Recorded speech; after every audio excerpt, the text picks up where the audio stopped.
Walls Could Talk. I am your host, Wendy Stuart, and I know you're always used to seeing Tym Moss here with me, my co-host. I believe he's still in Florida, soaking up that Florida sunshine. He just got done doing 50 Shades of Gay down there with our amazing friend Ike Velli, and I think those boys are still laying in a lounge chair, putting on suntan lotion, and just living la vida loca. So I'm here today.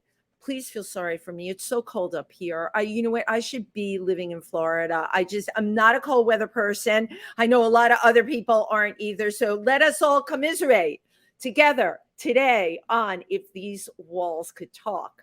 So it's been an unbelievable party season, as many of you know. We're all trying to attend as many live events as we can because nobody knows what's going to happen next. We now hear that there's 3 variants out there. I don't know. I'm just trying to live my best life. And to live my best life, I did a wonderful show with the Imperial Court of New York at Pieces Bar called The 12 Drags of Christmas. And I wrote this little Christmas parody. It's like a little collage of songs about COVID Christmas, right? Somebody's got to call it out and say it. We've been having Christmas in spite of all of this. So if you would like to see it, it's available on YouTube. You can go to Wendy Stuart TV and you can catch it there. And I'm going to guarantee to make you laugh. Today's guest, I'm so excited to have today's guest because from the first time I heard him and saw him, I'm like, he's got something really cool and really different going on and an incredible voice, but his music, his original music was just, I don't know, it just took me away. Found myself transfixed and focused on him. It must be the fact that his mother's from Costa Rica and his dad is a good old country boy. And that has totally affected his particular kind of music. He is welcomed wherever he goes. He's so well known in the music industry, has played in every major venue in New York, and is celebrating, of course, his new video that's out that we're going to listen today to the live performance. So without further ado, I want to introduce you to the one, the only Bobby Blue. Twirling. This is the limitations, ladies and gentlemen, of doing a live stream. I'm going to scoot over and make room for you. There you go. Hello, Wendy. So nice to have you here, first of all. Thank you very much. You look stunning. Thank you very much. I love that you're Bobby Blue. Yeah, please show everybody. Can they see the leggings and... No, not really. It's like really hard to. Yeah, because we have this like, okay, yeah, just do whatever you feel. And pants. There you go. Bring your leg closer to the camera. No, it's all good. It's all good because you know what? We're limited to like this little square, and your outfit really is fabulous. It's Bumblebee influenced. It's sure. I've Right. got a little corsage here, so yes, yeah, okay, we can say that. It is, right? Well, thank you very much. And the yellow and colorful. Black, it's colorful, and thank you Yes. because that's very cheerful for all of us. It's Well, in the winter, everybody wears black and gray, and saying that and again, my mother is Costa Rican, so we're very colorful. She's a fashion icon, like my mom. Your mom is a fashion icon. Absolutely, but and she always dressed so extravagantly and so colorful and just so beautiful. What a fabulous way to grow up. And I have to tell you, I've been to Costa Rica 6 times. It's one of my favorite places in the world to go to because the people are wonderful and warm and just creative and very genuine. Where did you go? So Manuel Antonio National Park. Oh, the gay side. Couple of, are you surprised that I went to the gay side? I don't think. Well, no, I mean, Capos is right next to Manuel Antonio. Yes. Capos is kind of like the gay Williamsburg or the gay Greenpoint to the Williamsburg. And Manuel Antonio is like the Williamsburg. It is. And yeah, but it's very touristy when you get to Manuel Antonio, of course, but Capos is a little bit more like a little bit homier and home of everybody that can't afford and works in Manuel Antonio. Right. But Capos is a very cool place, Yeah, right? And I stayed at a cute. place.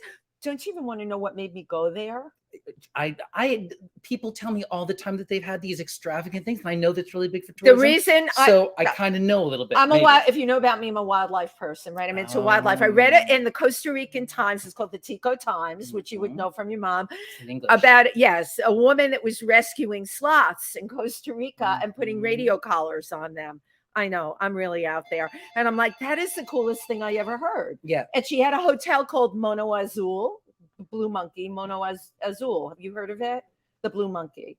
I have a friend with a hotel on the Caribbean side called Banana Azul. The blue banana. The blue I was banana. just like, wait a minute. It's like, do we know the same gay blue person? monkeys, Yeah, right. Blue bananas. It's all the same. But I went there for Christmas, my very first time.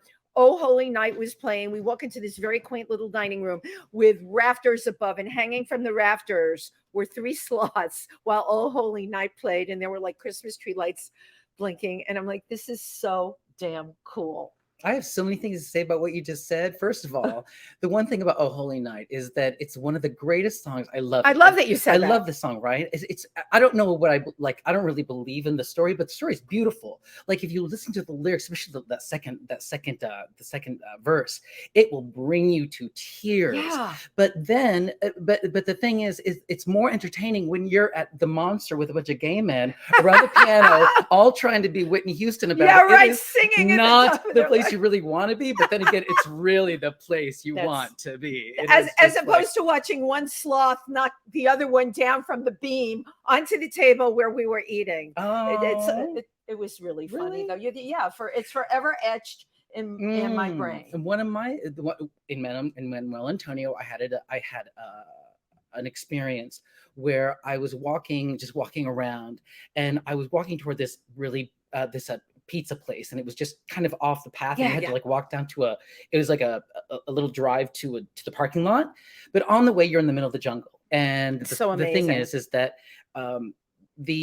there was these 2 guys, like as I was walking by, and they had bananas in their hands, and they were looking up, and I turned to what they were looking at, and there was just a million monkeys. Oh yeah, just of course, everywhere, and they're all the capuchins. Right. And the thing is that you really should know like about wildlife before you go and do. I like, do, but you didn't. I didn't at the time because you were looking at the So 2 guys they- with bananas. They gave me rolling on. Yeah, no. But those guys, they gave me a little banana. They said, "Here, try it." And one little monkey came down and grabbed it from my hands, and it was so adorable and sweet. But at the same time, like I learned later that my mom used to say that monkeys will make this certain face at you if they're about to attack. Oh yeah, it's like, wait, I'm going to do another face. It's like a monkey smile. Yeah. It's like something. It's like they grit though. They'll show a little teeth. There's those incisors. And there were several of them. And I didn't think about it at the time, but after I walked away, I was like, they could have all attacked and killed like 3 people that were standing there. But you know, it's really quite something. Oh, they were Costa just Rica will touch amazing. you in a way that it is when you go to other countries. The one thing that I think that people are not really open to is that other cultures don't value what other cultures value. That is and true. So when you go to when people in Costa Rica, they don't really put money as the main value. Of course, they need the money and so forth, but it's more of a pura vida. Pura vida. I swear I was going to say it. Pura vida. Everywhere you go, they say which is pure life. Tranquilo. It's like, but it's just and I can't even explain what that is. It's like there's a value in that rides above almost everything else. It's like viva the life, celebrate the life, being alive. But it's like in Denmark, they try to market this thing called hygge. What is that?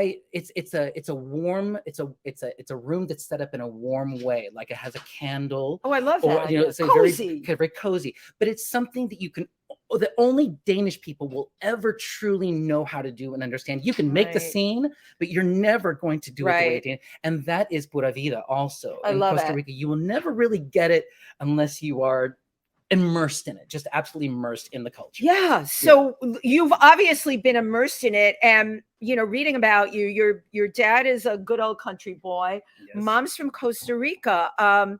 You grew up like around cornfields and stuff like that. Well, yes, I grew up in a place much like the movie The Children of the Corn. But the only thing is we were Midwestern like they were. Who in the hell? And I love Stephen King, right? Me but too. Like, who the hell ever gave these Midwestern corn-fed boys an accent like that? Outlander, we have your woman. I mean, like you didn't talk like that growing up. No, I didn't. We were lucky if there was somebody who would pronounce a word fully and had a mouthful of teeth. Okay, that's brilliant, right? Whoa, I got to take a moment to take. Well, you got to think about that. Right? And then once I tell you that, the movie's ruined forever. I'm sorry. Forever and ever. But here you are in this. It was Bedford. Bedford, Indiana. Now, you know, right next Tim to Moss, Bloomington. Tim Moss, my co-host, who couldn't be here today, sends his love. He's from the Midwest. Also, he's from Indiana as well. He's from, I can't remember it, but it's small, and we talk about corn a lot. Oh, So there was just like a lot of corn. Look at you. What the hell did you do in a place like that? you know, that's what everybody would like. People would come up to me and say, like, one time I remember I was working at the mall. Well, okay, we had to, if we wanted to work at the mall, we had to go to Bloomington, Okay. which is where Indiana University is. We're Yeah, right and I next know to it from that. and we're right next. And if you've ever seen the movie Breaking Away, that was filmed a lot in my neighborhood because I was very close to Bloomington. Right, I love that movie. It's such an amazing movie, 1977. Oh my God, you have a good memory. Yeah, it's got a great it's a great thing. But growing up in Indiana, like I was working at the mall one day at Merry-Go-Round. Do you remember Merry-Go-Round? That was like mall? a dress store. It was like a funky. It was like the coolest funky store that a small town would ever see. Right. So I loved that place, and so like eventually ended up working there. And this woman walks in one day, and I was just like, wow, she is stunning. Like, what is a woman like that doing in Bloomington, Indiana? Like, you know, she was like polished in a way that like only like city money can polish you, city money. I like that, Bobby like, Blue. Oh, come on, city money. Because like you can smell it. Midwestern money does not polish you like that. So I was just like, huh. I was like, but she was putting a lot of things in the dressing room, and I was helping her out, and she was just like, and I was telling her, she's like, I'm like, yeah, I'm a singer, and I'm just, you know, trying to do the best I can, you know, with like working here and being a singer and so forth. She's like, oh, well, and I said, she said, I'm dressing for a music video, and I'm like, oh, well, Bloomington's a big indie music town. I didn't realize that. Oh, see, yes. I learned something. There is a secretly Canadian record label is there, and lots of things. But it's one of the best college music towns in the country. But this woman in particular, she's like, what we're doing is, she's like, we're doing a. I had just been to New York for the first time in 1992. Okay, so I just got back from 1992. I'm working at Merry-Go-Round, and I was on Michael Alex's guest list, and I bought weed from Angel. Wait, hold on. That's a lot different. I gotta do my station identification. Wait, he had me at Michael Alex, and I have to do my station identification. You're watching If These Walls Could Talk with our guest, Bobby Blue. Okay, you had me at Michael Alex. Okay. Continue on. That's that whole thing that happened at Limelight. Right. So I had my club kid like get up, and I was all like, you know, club kidded. So okay, so I'm working at Merry-Go-Round in Bloomington, Indiana, and I'm helping this lady, and she's doing a music video, and she's like, well, we've got a book that we're basing everything on, and it's like we're calling it Human Wheels, and it's different lifestyles, and every photo is different lifestyles. Human Wheels, I love of this particular book. And I said, oh, well, that's very interesting. I said, would you mind if I came down and watched, because I would like to have experience in knowing what a music video looks like or how it's made. And she's like, sure. She goes, do you want to be in it? And I'm like, sure, I could be in it. Bobby Blue's big break. And then my boss says, Bobby, come here. And I'm like, she's like, that's Mrs. Mellencamp. Get out. Wow. And I'm like, oh, that's Elaine Irwin, the Victoria's Secret model. And of model. course, I knew her. I knew who Elaine Irwin was. She's beautiful. Gorgeous. I thought she was the one in the Too Funky video, which I never remember that lady's name. But I don't remember that either, but I knew Elaine Irwin. Like, she had twins too. She went on to have twins, I think. I don't know. Irwin. Yeah, but she's beautiful. Yeah, she actually is now selling vintage furniture, which is something that I have done for a long period. And of my you life. never know where anyone is going to be. But I love that she was, first of all, nice to you, that she semi-discovered you. And because she seems very genuine. So yeah. John Mellencamp is nice. A few months go by, and I thought it was just a fluke, that nothing was going to happen out of it. And then she ends up on my front porch knocking on my door. And she's like, hey, like, I didn't have your phone number, so I just thought I'd stop by because you gave me your address. She's like, we're doing the video and blah, blah, blah, blah, blah. She's like, can we use your apartment? And I'm like, yeah. So like, it was, and I didn't know all it was involved still. Jonathan Kaplan, who directed several big movies, which was like The Accused. I think we were The Accused of Jodie Foster, which is not something that you want to see again and again, but you know the movie. No, it's an intense movie. It's a horrible movie. It's a storytelling, but and all of the and then like this great singer-songwriter Lisa Germano happened to be in the thing. She's one of my biggest like idols. But wait, they wanted to use your apartment? They used my apartment, and they wanted to use my club my Club Kid. merry-go-round. Well, they wanted to use my Club Kid persona that I presented to them from my days here, my recent trip here to New York. And so I got myself in some fishnet stockings and some little black hot pants and a fishnet shirt. You did it for my them. face all crazy. You served them, Bobby Blue. And John Mellencamp was there in my house, and he was telling me, "Oh my God, I'm getting a hard on." And he's like, "Can you get up and dance around a little bit?" So he was very flirty and very cool. And so I'm in this music video called Human Wheels, and it was his first non-top 40 hit. But I was almost banned from MTV. Part of the video had to be banned because it was about a woman who was having multiple sex partners, and then mine was next on the chopping block. But I almost was banned, but they let it go. But hold on, why were you banned? Because I was all gay and sexy. What year was this? 92. 92. They were. 92, It's like I've blocked all that banning. I've had to, but come to think of it, yeah, they were careful back then. Well, that was even Nothing that was like Justify My Love had just been on TV, and they didn't show that. And exactly. Erotica had just been on TV, and they didn't show that. So I mean, and you kind of wanted that a little bit, though. Everybody was kind of pushing for that because they knew that was a very good money thing. Right. But anyway, I mean, it was a really fun thing to do, and I never really got in contact with him again.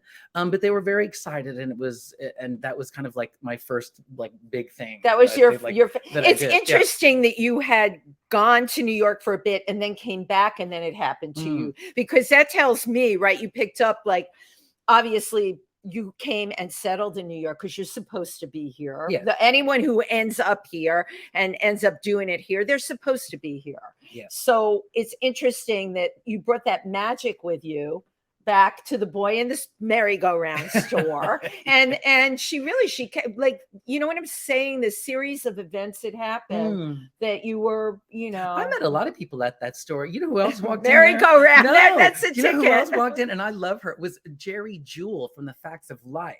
Get out. She was with cerebral palsy. She's a comedian with cerebral palsy. She came in one day because she was performing there at the university. Right. The university. And she took me out to McDonald's for lunch, and then she left, and then she brought me back a card, and I told her how much I wanted to be a star. She brought me back this necklace and a card, and the card said, "Just do it." It was like after that Nike. I love thing. it.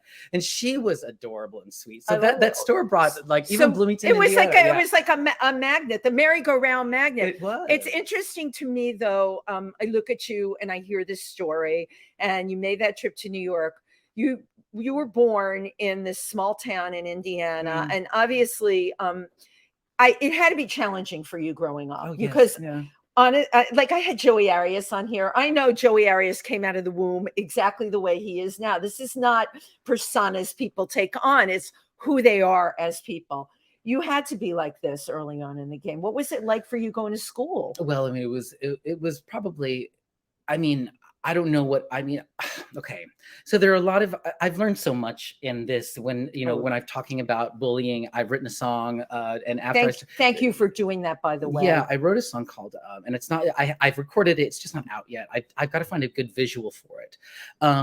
And that's the main obstacle with that song. But the thing is that the more I had a very bad experience because I was Latin, because I was effeminate, and my mother was so outlandish and outspoken. Like, were there any other? You're half Latin, well, and half dad was, as you said, a good old boy, country guy. So you did have a mixture. Were you think you were ostracized because of that, or there was a stigma with being part Latin? What do you think? Oh, well, I think that there were people that said things that I didn't know when I was a little kid about my mother. I always thought that everybody thought it was always so that she was what do you call that? Unusual that a woman from Costa Rica is here and that she's got something. And I always thought that like it was exciting that she had something to offer. And she taught us orgullo, pride. Really, I love it. What's it called? Orgullo. It's pride. Yeah, right. And so I didn't hear your mom should go back to her own damn country until I was like 13. Oh, that's so. And then my mother had 4 sisters there. So they all came. My tia, my aunt. Yeah, your tia, right? Yeah, she came to Seattle and she met a man in the Navy. and that man lived in Bedford, Indiana. And so she went with him and married him, and then brought 3 more of her sisters over Amazing. from Costa Rica in the 60s. Wow. So we had and You had family, so you had family. It oh wasn't yes, like, yeah. yes, we had family. It wasn't. The funny thing about it is when you are like, I think that in New York City, it's not a big thing to be Latin. Like people, you say, Oh my! I grew up here. people are My like, friends, oh, yeah, Or right. you say that somewhere else, like in a small town, it's kind of a big deal. But at the same time, I've heard. you have people here, other people than just your family, to become friends with or to Yeah, socialize because everybody with, right? is from everywhere here. I mean, Right. Well, I'm talking about Latin people with Latin people, or like you all have over that cultural Latin America, thing. Puerto Rico. Right. I mean, it just, my friends were all, that's what it was growing up. Oh. Irish, Italian, Puerto Rico, everybody was mixed. Right. So when I talk to someone like you, I'm like, that's hard. That's a hard way to grow It's up. hard. Well, the one thing is that it's odd in little bits and pieces of Middle America. There's always people that are not from there. Well, we were only friends. My mother wasn't only friends with like other Latin people. Like we were friends with anybody who wasn't American. So we had Filipino friends, Argentinian friends, and like, just a different mixture of people that came and go, and go through my life during that time. But the one thing about bullying is that, yes, I had a very bad time because it didn't just come from students. It was the teachers also. And we, and a lot of you had a teacher that said something about you being gay. Yeah, I've had several teachers threaten me, throw me up against the wall, threaten me, humiliate me. Was this Catholic school? No. This is public school. This is public school. Wow. But one who humiliated, like loved to humiliate me and would say like incredibly crazy things just to humiliate. And that's what bullying is. People don't really want to hurt you. People want to humiliate you. But the thing is that I realized as I was, as I've been kind of like thinking, people have always told me you should write a song about this experience. But I was just like, I'm really kind of maybe cheapening my experience because today it's like, I'm sorry, but it seems like today it's a competition with who has the saddest story. And I don't want to be looked at. No, I know, right. I don't want to be looked at that way. But I want to be seen as a survivor. So that's why. So when the pandemic started, I started feeling like closed up again, like I did when I was in Bedford, Indiana. Like I couldn't go anywhere. I couldn't do anything. I was a little kid and I couldn't go to even in Indianapolis. I couldn't, it was like, you were just stuck being bullied in this place. And you didn't tell your mom and dad because like you didn't want to admit to your father that you were being bullied because it's humiliating to do that. So I kept it a secret till I was 25, that I was bullied. But as I told my story and as I kept going with my story and kept going with writing that song, I realized that a lot of people are bullied. And I'm not talking about just people who are gay or who are effeminate. A lot of people are bullied. We talking about people with that are short, that are really tall, that have a birthmark in the most unfortunate places, or that's just visible at all. Like, and there are people that are adults that are bullied at their job, and it's not even like that is happening. It's not so much, right? So like I could say, yes, I had this soul story of me being bullied, but it's really opened me up to showing me that everybody has this bully. It's made you empathetic to other people being bullied. Absolutely. Well, I've already been, I feel like, but it opened my eyes up and it made me realize that no, I don't want to be seen as the kid. I want to be seen as a survivor. The one you're not the victim. Yeah. But at the same time, it was just like that opening up really kind of, it kind of made me, I don't know how this feels. It made me feel a little better. That I wasn't, that I really am not the only one. It's just that our world revolves around this person so harshly that sometimes we have a hard time to look out. Right. The only time we look out is when we're blaming things on people. That's a good point. Right. When we're pointing our finger. By the way, have your water. I am. I'm here with Bobby Blue, and we will be right back. Okay, we had our water, and you wrote this song about bullying during the pandemic. You said, I can't think. So that's something, okay? The fact that, you're isolated, all of us I felt like I was angry, stomped on it. And obviously I agreed there was a pandemic, but I did not agree. And now I disagree with some of the ways it was handled. It was handled incorrectly. My beef, before we get back to your muses, because I want to, if any of you turn on Netflix, you'll see tons of movies that were made during the pandemic when all the independent filmmakers were not able to make films, when most of my friends who are actors were not acting. Now, does anybody wonder how that happened? I wonder it all the time. It's almost everything that you see on Netflix is made in 2020, 2021. Well, how did they do that? Well, Bobby Blue's talking about bullying. That is also a form of bullying. If you knew the loopholes and you had enough money around you, your life was not nearly as disrupted as mine was, or as yours was, writing your bullying experience into a song while you were sequestered in your apartment, because that's how it felt for a lot of us. And that's just something I want to point out, because as we move forward from all of this, we really need to consider as creatives what happened before, where we are now, and where we're going next. But I want to talk about you first coming, to New York. You came by way of Seattle. Yeah. Well, okay. Why was that? Because you had your aunts there? No. I really can't tell you. When I came to New York in 1992, I came here as like that, as that I wanted to be the artist that took off to New York and everything. Of but course. It didn't work out the way I wanted it to. So I had to tuck my tail between my legs and go back home for a while to Indiana.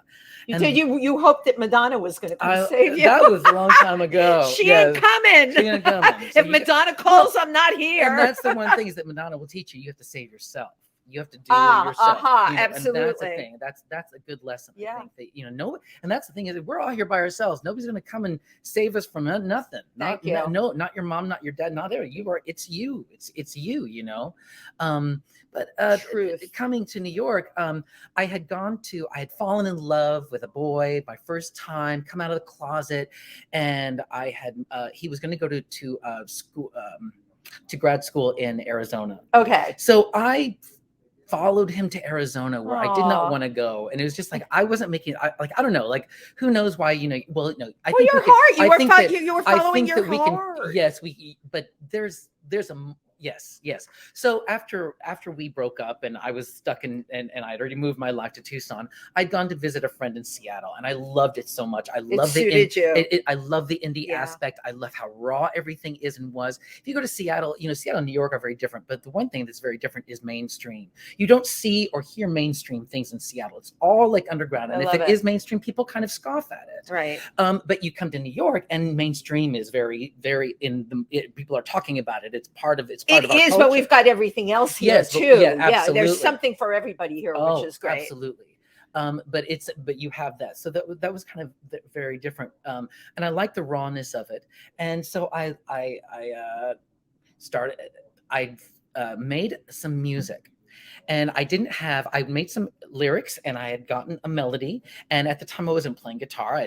You weren't even playing guitar. No, I had guitar lessons when I was like 13 through like 16 years old.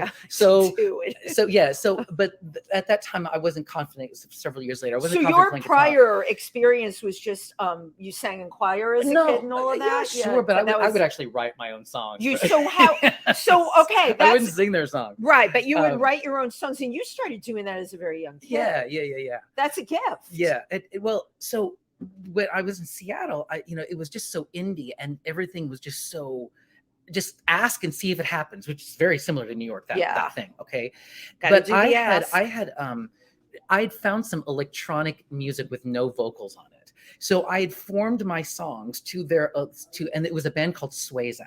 Okay. They were very big in the area, the mid 90s, the rave era, very, very big. And they were in England. And so I formed my songs to their instrumentals and I sent it to them and they freaking fucking called me. And they were just like, we love what oh my God, done. that's really great. Yes. Well, being so far away in London, it never really came together for us to work together because it wasn't like we didn't have But it's computer. The fact that you did it. But we did one thing and we did a white label little thing. So I felt like at that point I had done everything that I could in Seattle and it was time to go back to New York. Right. So 2001, just a few months before September, in 2001, I came back and I lived in Park Slope for a while and you came back here like right before and it was just right. Yes. Right before 9/11. Yeah. Well, that was just crazy. So we've got two pivotal moments here. We've got you hanging out with the Michael Ehrlich crew. right, as in a the club 90s. kid in the 90s. And then I went through all of these decades. And then, of course, we have what happened here at 9/11. Right.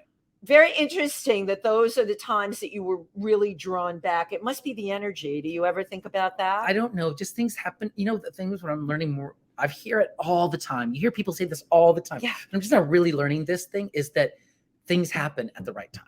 When they're supposed to. Things happen when they're Yeah, supposed but we to have to happen. be patient, and that's so But hard. it takes so long for everything to happen. It's My so freaking God. long. My It takes God. everything so long And to my happen. favorite saying is, "I'll be in a new age range by the time that happens." I always feel that Oh way. yeah, you know, I tell people the clock is the ticking. clock is ticking. There's a clock. It's ticking, Now, right? that would have been scary back in the 2000s because you had all this American Idol bullshit, and you had to have, right. you had to be like 24 or under. But nowadays, it's anybody and Which is anything. beautiful. You just have to keep going. And you Right. saw Kate Bush reach #1 Yeah, after 36 yeah. years, Right. which showed me that all of my old songs from my past 3 albums, they're not dead. They're just I've just stopped managing them. Right. And I love the way you put that. You have Yeah. as a musician, those songs you have are to still yeah. up for Yeah, they're like still anything hot. can happen. I just had one of the songs from my first record. So we'll jump to my first record here. in Yeah, New right. York, Yeah, okay? because I want to show So, your okay, first record. Yeah. Right. My first record is called Sunshine, and it was a folktronic album, which is what I called folk. I had like acoustic guitars and Folktronic some is and what- okay. electronic So elements. it's a blend So, of folk and you know, electronic a little bit. Very much. Okay, cool. I mean, yes. So I had made a song, and this is how actually I met Chauncey Dandridge. Chauncey Dandridge, for Yes. those of you who don't know, but a lot of you who So, watch the show do, I- he's our producer, and he is And also he's and a up for the good Best friend. Video Award at the Glam Awards Just this good year. friends, yes. Disco Brothers. The DJ. And he's an incredible DJ, Vote for producer. Chauncey. Vote for Chauncey, and he writes poetry, and he's just amazing. Yeah. Okay. So I'd written a song called "In a Song," and In a s- and it's very much kind of like a rock song, but it has a little electronic elements with it. And I was just like, well, what would Madonna do if she wanted to make a hit song? She would have remixes made. Right. So I got a few people to, when you have to ask people to do things for free, you have to accept that it is free. So So you have to deal with the fact that you're gotta- not paying anybody. Yes, and you're not going to get the top tier like job. But I got together with. I was lucky enough to get together with this Good people. one DJ, and he said, "I like it. I'll do something with it." And he really like made it. Didn't use the vocals as much as I would like, but I started to I put it up online. It was Friendster at the time, and MySpace MySpace and Friendster. I MySpace, remember that. Yes. Oh, God. And I had MySpace. gotten contacted by a man named Michael Hades, and he was going to open a record label. He was starting a record label. Hades, Mhm. as in hell. As in the god of something, right? Right. But he's a DJ. He's Hades. a DJ. I love he was, the name. very associated with the House of Aviance. Oh, of course. Right. All right. So we all know And that. so this was his first single out, and he was going to make it a hit. And he got a few more DJs to make more mixes of it. And we got a few more DJs. We got it together. We were almost about to press it until this one DJ came along, Tim Leterre, who was just like, it made it also, and it was the song. It blew my original away. It was the single. Wow. It was this was going to be the single. So we made a music video, and it shot up to number 13 on the dance chart, which was played firstly by Junior Vasquez. Oh my God. And That's huge. yeah. You must have So- been It over was the huge. moon. It was huge. So I had at that point with that song, with that album, I had 5 songs come out to be world-renowned like dance hits. In a Song was the only one to hit the top 40, but then that's another story all on its own. Do you know that you can pay? That you can pay to. It's like there was an actress that I forget who said this, but you pay for your Golden Globe, but the Grammy, the Oscars are a popularity contest. Right. So I don't right. remember who said that. I love But it. that It's a is- great. It's That a is yeah. the dance They chart. they call it pay to play. Well, the dance chart Billboard you pay for. Wow. You can pay because we had, when you get an agent, get an agent, and you have this agent send around your song, and you have to pay this agent to send around, and then the agent might actually pay one of the DJs a little bit more to play your song. And that's how your song gets played. But right. luckily, I think that with Junior Vasquez, he just really liked it, so he started for whatever he went with the. I Right. guess he went with. And the, we but love that's Junior how Vasquez. you get on the dance chart. You pay it's actually not. It's hard, but what I have to say is I think that I handled it very badly. I had love you. very, I thought you were very, gonna, I think I handled no, it very I well. had a very good badly. opportunity to build on what I had. But I was playing guitar, and by that time, it's like Prince. Prince always says, when I was making Purple Rain, I was already working on around the world in a day. So like that's how I felt. Like I was working on In a Song and the dance mixes and all of that, but it was already on this next album, which was a lot more darker and folky, and like Loretta Lynn and Pink Floyd got together and made an album. Okay, I love that. So that didn't transfer very well with going from this music, from dance music to that music. But also I played the artiste, and I wanted things the way I wanted done. And honestly, I screwed myself. I feel like you kicked yourself in the butt. I really, you live and you really learn. needed a little bit of guidance with that, and I didn't know that I needed guidance with that. So, but I do think that the second time is coming, and I'm going to handle it. And this time, I know. Because you're older and wiser. Oh Hopefully, God. we all learn from what? our Like mistakes. I said, well, yeah, because that's why things don't happen when you we're want them to happen. stupid. Well, no, things don't happen when you want them to happen because you're not ready. And I wasn't ready. Right, but And you're ready now. oh You're my hot. God, I have Bobby been Blue is on fire. I've been on stages. I during the pandemic, I was playing outside. I bought myself an amp, and I went around to the places where the restaurants were setting outside. Brilliant. I would set up and play out there. And they were so happy to have it, by the way. Yeah, and all of that, it trains you. You have to sing by yourself. You have to get there by yourself. And now when I step on stage, if I'm having a bad day, whatever, all of a sudden I step on stage, Bobby Blue comes out. And it is a professional, it's like a professional way. It's the trueness of it all. It sticks with it. It sticks with you. So now you know what, Bobby Blue, you had to evolve to it. So I want to take a look at the wonderful video you sent. Can you, Chauncey, let it roll. My friend Melody plays with violin here. Okay, Melody. Don't tell me to stop. Tell the rain not to drop. Tell the wind not to blow. 'Cause you said so. Tell the sun not to shine. Not to get up this time. No. Let it fall by the way, but don't leave me where I lay. Tell me love isn't true, it's just something we do. Tell me everything I'm not, but don't tell me to.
Like a captain when it's on its knees.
you have a very complicated mind in the music that you write. Oh, well, actually, this is a Madonna cover. Right, but it's the way it's the different styling. arrangement.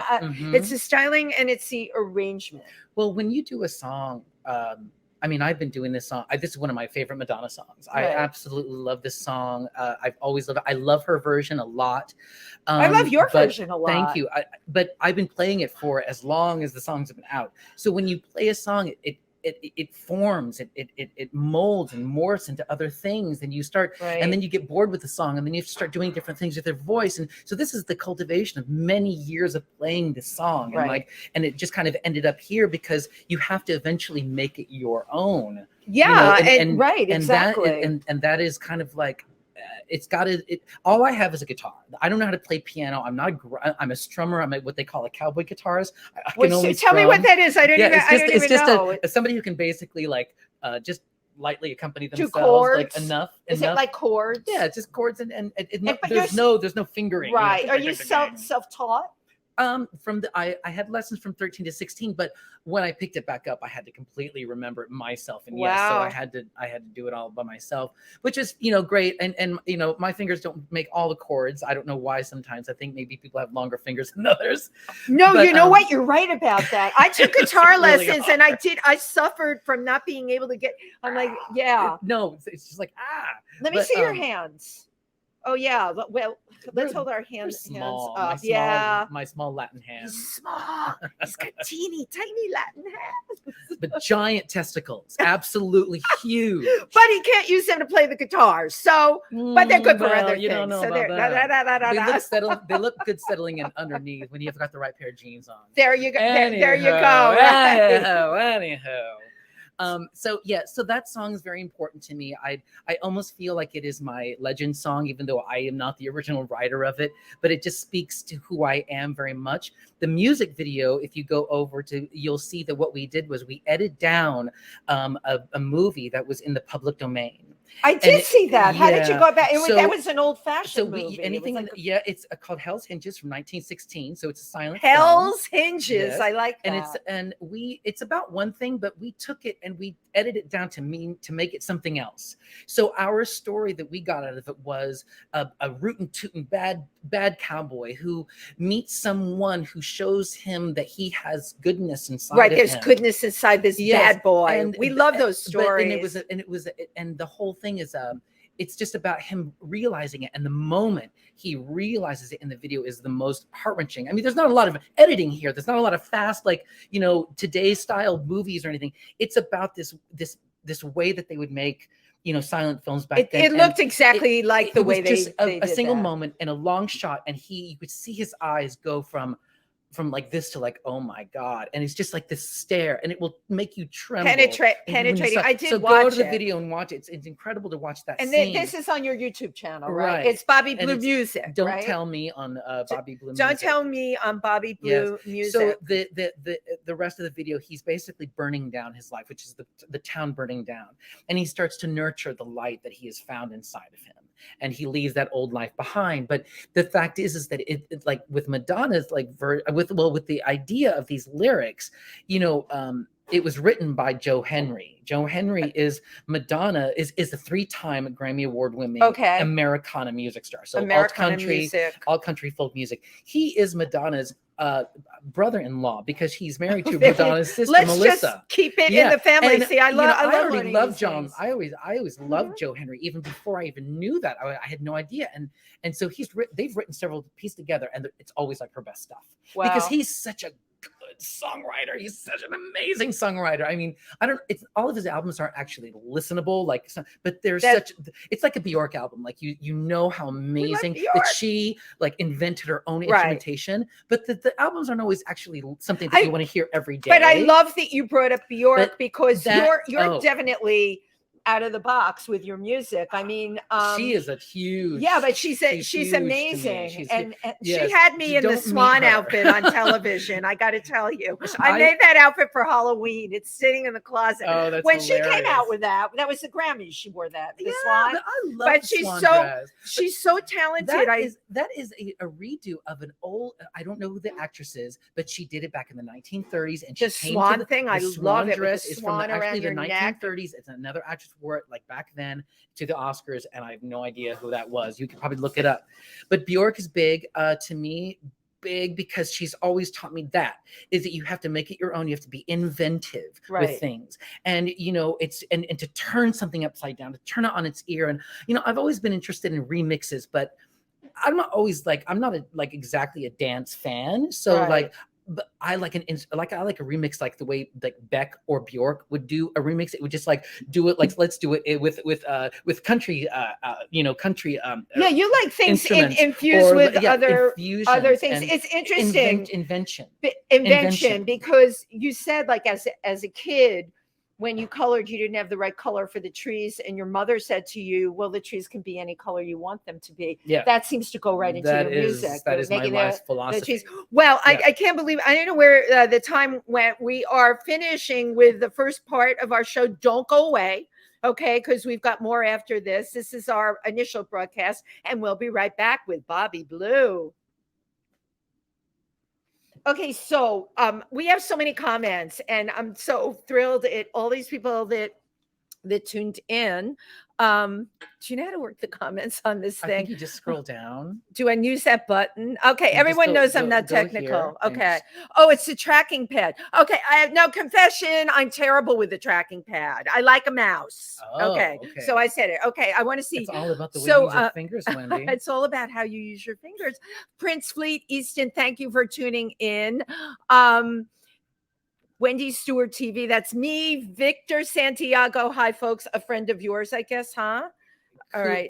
Kobe is up there. Also. Kobe is up there. Where he's Nick Lyon is there. Love his vocals. See, Nick Lyon is a music producer. Hi, Nick Lyon. And I love that Nick said that. Can you make that scroll for me? Thank you. Yes. This is why I have people come on so they can scroll the thing for me. Yeah. And you look like a good scroller. I know we have a couple more down there. Do you know how to scroll? No, that's it. That's it. That's there it. I That's saw the end. other ones on So there. you Now go they're up above. You go Okay. up. Teresa Sabin, wait. Okay, Hey, thank you. Teresa. Teresa Sabin, adorable. Knew she would love you. Jimmy Starr said that you're a great guest. Thank you, Jimmy's got a Jimmy. Hello, wonderful podcast with Ron Russell, the Jimmy Starr Show. Thank you for taking the time to Yes. tune in Hi, today. Jimmy. Scooter Hi, Pie. See, I Scooter. told you there were all these other people on there. It's the tracking pad, ladies and gentlemen. It hides things. Okay, I want to talk about just your voice in general, because I don't know a lot of your musical terms. So you call yourself a countertenor. What is that? Patsy Cline is another big person in my life. She is a contralto. I've heard that expression. She sings low for a woman. Okay. I sing high for a man. I don't actually know the notes and the in-betweens and so forth. But so are you like a high tenor? Would they call it a high tenor? High tenor, countertenor, high tenor, yes. So it's and I have 4 octaves. How many does Mariah Carey have? I think she's actually, you know what? I looked this up the other day. On YouTube. I'm trying to show how much I know about music. And I always was like, I have 4 octaves. I got but you 4 know what? also. Like Mariah Carey's got 7. I think Christina Aguilera has 8. Oh my God. So that's what you're dealing with. So that is like their range of how high and Kelly how low Clarkson they can go. Also, yes, really? Wow. Big. I'm happy I don't sing. That's a lot. It's a lot. People expect that out of you, that you can be all over and you got to be perfect hitting every single octave. Well, I mean, there's a lot in New York City. Oh, okay. There's a lot of things that I have to say about my voice if you want to know. Let's talk. Let's talk about the voice. Yeah. So my voice has been my greatest asset, but also my biggest challenge, because I sound like a woman when people don't hear me and then they see me. Like back in the 90s, the early 2000s, you know that wasn't easy for a gay man to get, like, it wasn't like Lil Nas Right. X. And I can't say how proud I am of Lil Of Nas course, X. of Lil Okay, Nas, I right, love yeah. him, and I'm very proud of what he does, and I always listen to that kind of music. But like, But you're right, I'm it very wasn't proud of easy him. to have that quality No, in and your voice. he's more like, everybody's been looking for the next Madonna, and like he's more closer to that than anybody, any of those women. He's Right. more closer to that than anything, because he really has no problem saying something Right. and being a badass about it and just like walking away. Yeah, he But, does like, his thing. That's just what it is, Absolutely. you know. So I do appreciate him very, very, very much. But it still isn't. In a way, it's still my biggest challenge. Even though things about gay entertainers have been relaxed and we are allowed to be gay now, and it's almost like an attribute, you still, I feel like you have to look like what you sound like, or you have to sound like what you But look that's like. how they label. So, Okay, yeah, that's how so they it's been label very people, difficult. right. Like when people see you and they say, Right. "Oh, you got this fantastic voice," blah blah blah. I'd love, you know, but you are a guy, and you are like, I don't know, personally, I guess I don't know about all the you know, I've never really felt like a man personally. Whoa, my these dad, these confessions my come dad out would of always this say like things show. like, you know, you should do things like a man. Every time somebody said Right. you should act like a man, I squirmed, because I never really Yeah, felt right. You like put on that. another outfit is what you did. Yeah, exactly. I was like, Mom, what should This I wear is now? me manning This is- up, but so- things are so much more fluid now. It is, but you still have, I still have the challenge of, I have a high voice and I don't Right. look like like what I sound like. If people would always See, used to tell me that's I it, should right. get into drag, and there's nothing. I love drag. I Right. love watching drag, but I don't. It's just not my art. Well, that doesn't speak to It you. doesn't speak It to me. has to I'm a speak to visual you. artist, absolutely, but it's but so that's been difficult all the way up through here, because I have slayed audiences in New York for I love lots it. and lots and lots and lots of people, but to get those people to actually follow you, or to like get them to into Oh, it's so so- hard to get. it It's is. really hard to get yourself onto people's Radar. their playlist, To get on their so they're playlist, get every on- day, yeah, you know, right. you can put a song out.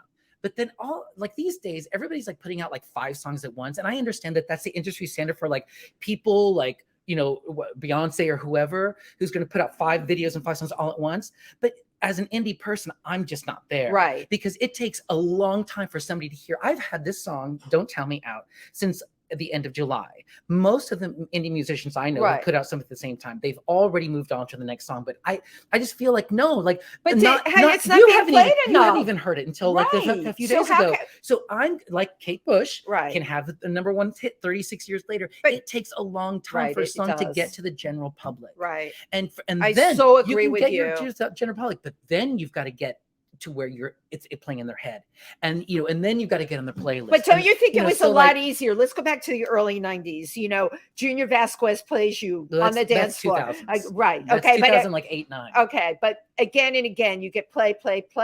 Now with Spotify, I have so many talented friends, and so do you. And, you know, they get it up and running. It's on Spotify. Mm. And then like, couple of months later there's another one on Spotify. You never got to really savor the first one. It's almost, it's like fast fashion. It's too it's fast. like H&M, it's like Zara. It is, it's too fast. H&M. It's like H&M for music. Let's Is see, it? what is this? I Wait. forget what this. Oh, I think they're both H&M, but my pants and everything is like 500 and down. Everything below me is everything. No, I'm It's teasing. expensive. It's that I got at like used in a thrift store because love it, but my they're- mama taught me how to thrift. Well, they're very Yes. sassy. And Thank you. got the figure for them. Oh, But good it is, gosh. it's like fast music. It's wham, bam, thank you, Well, ma'am. And then but then there's a lot of things that play into this. Like what we're looking for is like one thing that I've learned recently, and oh my gosh, like there are people that just know things when they're 20, and then you learn things when you're. I've been 26 for years. Oh, join the I don't know club. how long you've been 26. I don't want to for. grow up. I've been forever. 26 for years. Yeah. And in I my get many, it. many years of being 26, the one thing that I always thought was ever since I was a little kid, I always thought that I was going to be discovered, that somebody was going to come along and go, oh my God, you have this amazing voice. You've got this sparkling Right. personality. I'm going to make you a star. Right. Well, it's not the 1940s, you know? No, That- I hear you. And the one thing is that will not happen to you. You will not be discovered. You have I to can do the vouch for work that. yourself, You do. and there's no shortcut. But the one thing is, the shortcut is that you always get. Now, I've always been kind of like, why am I not famous yet? What's happened here? I ruined my chance with like that dance. Oh no, that is such bad thinking. I'm not going to let you get away with it. No, let me answer that for you, and or at least I'll answer that for myself. Right. But the thing is that what you get in this, what you focus on in this world, you get. Right. You don't realize it. Manifest you get it. So you know what yourself. you know what I focused on? I focused on getting shows. Right. I And you focused did. on the folk scene. I Right. focused on being a singer. Well, you know what? I am in the folk scene. Everybody Right. knows who I am. A lot of people know who I am as a singer in New York. I wanted to release songs. Well, you know what? I've released songs. Right. You've videos. done So, absolutely but you know everything what? you set out to do. Then you think, but then I think, why am I not there? Well, I'm not seeing myself there on the big stage. I'm looking at the next video that I'm going to make, or the next song I'm going to, and how many likes and all of that stuff. It doesn't matter. What people need to do is you get what you focus Life on. coach. Okay, you get what you focus Right, on, right? Okay. The one thing that I've always heard about Madonna, about Lady Gaga, Absolutely. and I also know Laverne Cox. You do? Yes. Well, yes, we went to Yeah. in Bloomington. We went Oh to, my she- gosh, it's she's so a- fun. So she went to college She's in Bloomington, great. and we became best friends. And here in New York, we're also. And so She was totally but focused from the get-go. right. But Laverne also released songs, did things, and when you would go to her shows, there would be people there, not a lot. Mhm. So I don't want to take anything away from Laverne. She's worked really hard.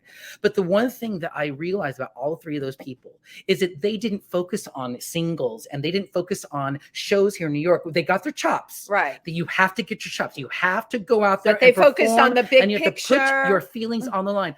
But the big picture is making big swings. Yeah. Madonna didn't worry about that. She didn't have it on. She made a big swing. She Yeah. went to, I don't know, she went to Seymour Stein or Camille, whatever the lady was that helped her before.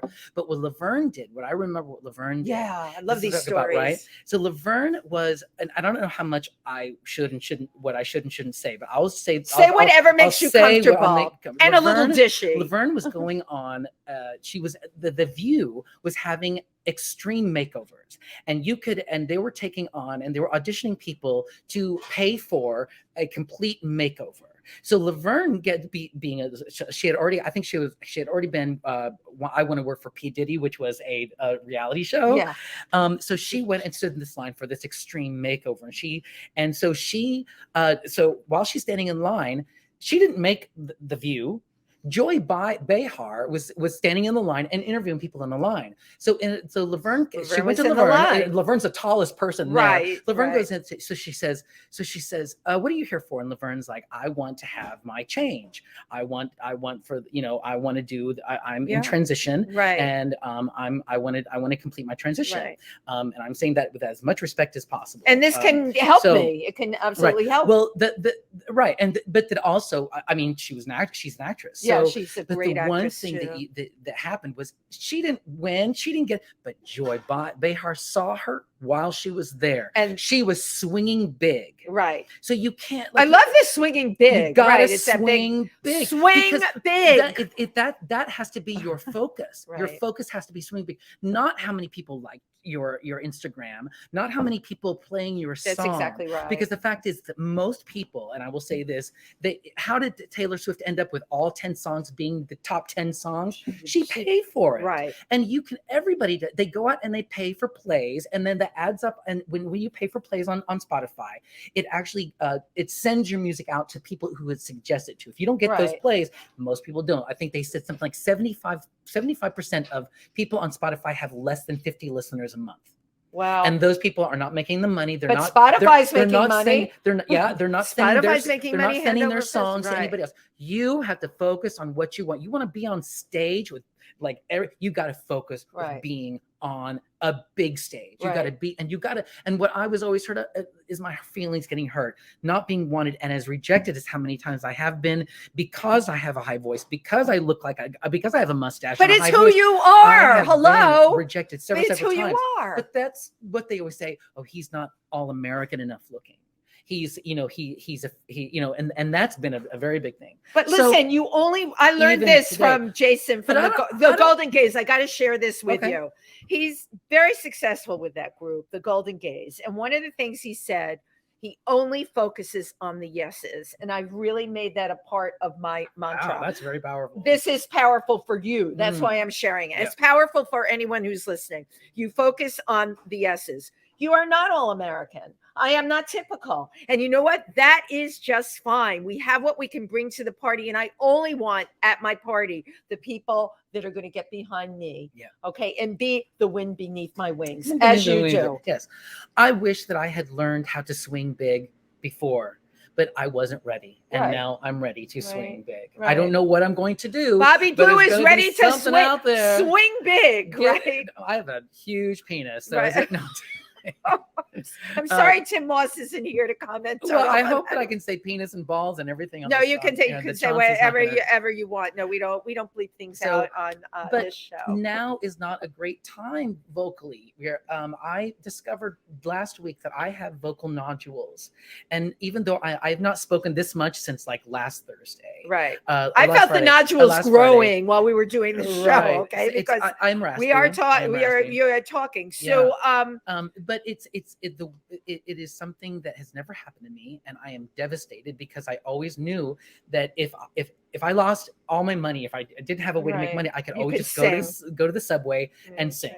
Okay. And that was great. But now I don't have that, so I'm a little bit devastated, a little bit scared, but I am interested in taking like that 6-month vocal rest and doing other things and because I've been playing at the Anyway Cafe for the past year twice a month. That's been my residency. Right. And I was really looking forward to this Christmas season because I have some great I'm Christmas sure. songs. And I have I'm some sure the fucking great audience Christmas is songs. looking forward to it. But let me ask I you. did Friday. You did do one, but you can't sing it all now. No. What do they put your voice on like bed rest for 6 months? Is Yeah, that well, that's one way to do it, or you could Okay. have the surgery. I'm a little bit afraid to have the surgery. No, I wouldn't. Just because I don't know enough about you may it. not get it back. You may not get it back. Bjork said that it was the best thing she ever did.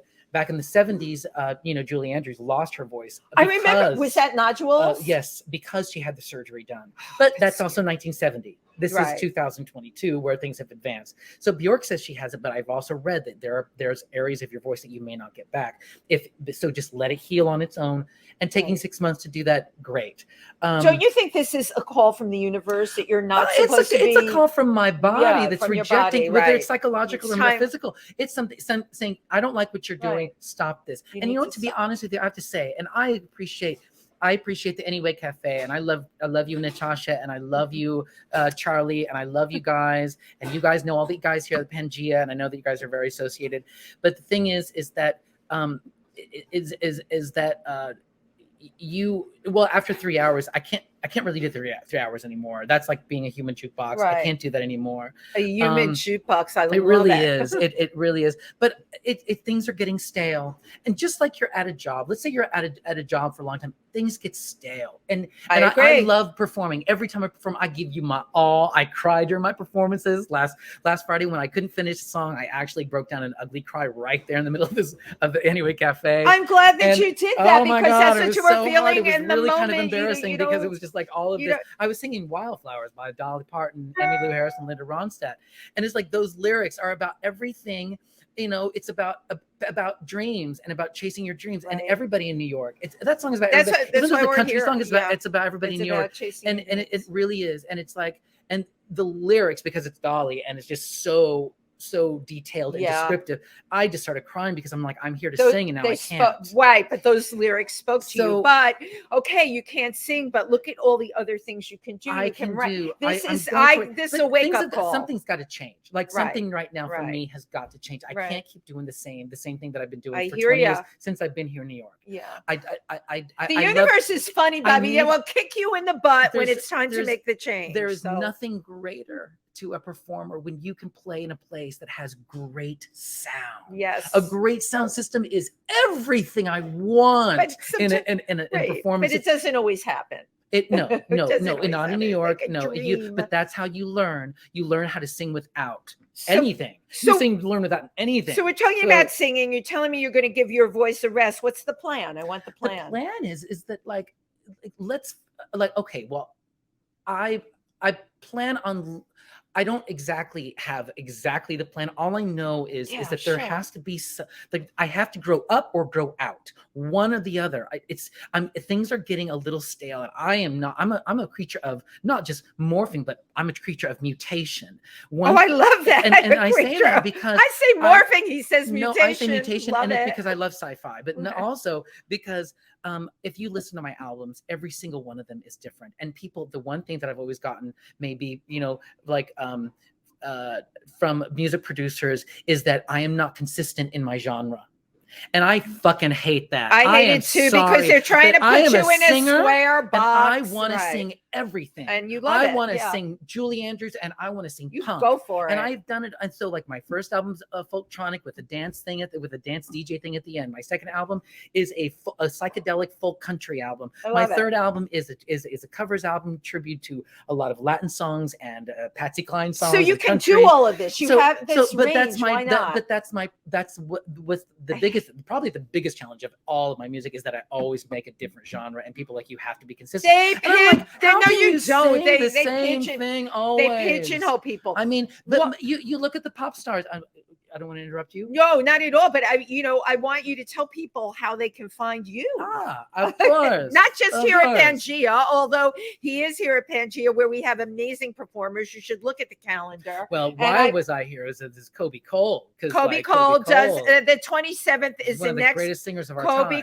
He is one of the greatest singers of our time. Absolutely. And I don't even refer to Kobe Cole as a voice. I say he has an instrument, because it is unreal the sound that comes out of him is just unreal. He does Nouveau Riche here at Pangea.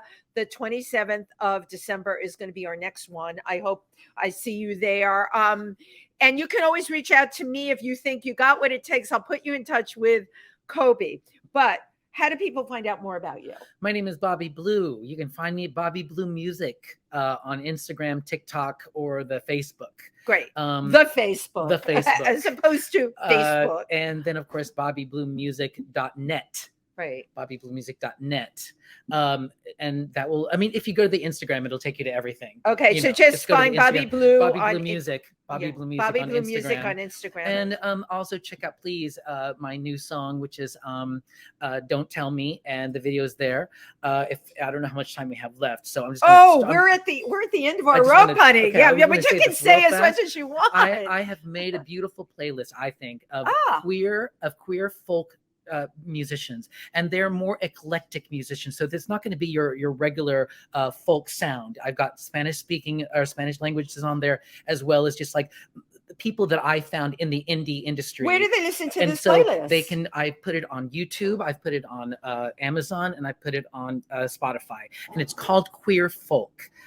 So sometimes when you look up something on Instagram, or I'm sorry, Spotify, it doesn't come up. No, it doesn't come up. So what is the best way? That's why I'm pushing this. How do they? So if they put Queer Folk, Bobby Blue Music, should they put all that in? No, if you go, I put everything. Yeah, in. if you go to if you go to heylink.me/Bobby Blue. Oh, there's a lot of stuff. Yeah, it's a lot of stuff, isn't it? It's so much. So BobbyBlue.net. Go to BobbyBlueMusic.net or BobbyBlue.net, and it will take you everywhere. Right. Instagram they can access this playlist. I love that you put together a queer playlist. We're just finding out about this at the end of the show. I think that's great. Amethyst Kaya, and you've got Farrell Foster, and you've got oh my God, the Amethyst Kaya song is so incredible. Okay, well, but also Melissa Carper. Check out Melissa Carper. Lord, it's like a walking commercial for everybody, including yourself, including myself.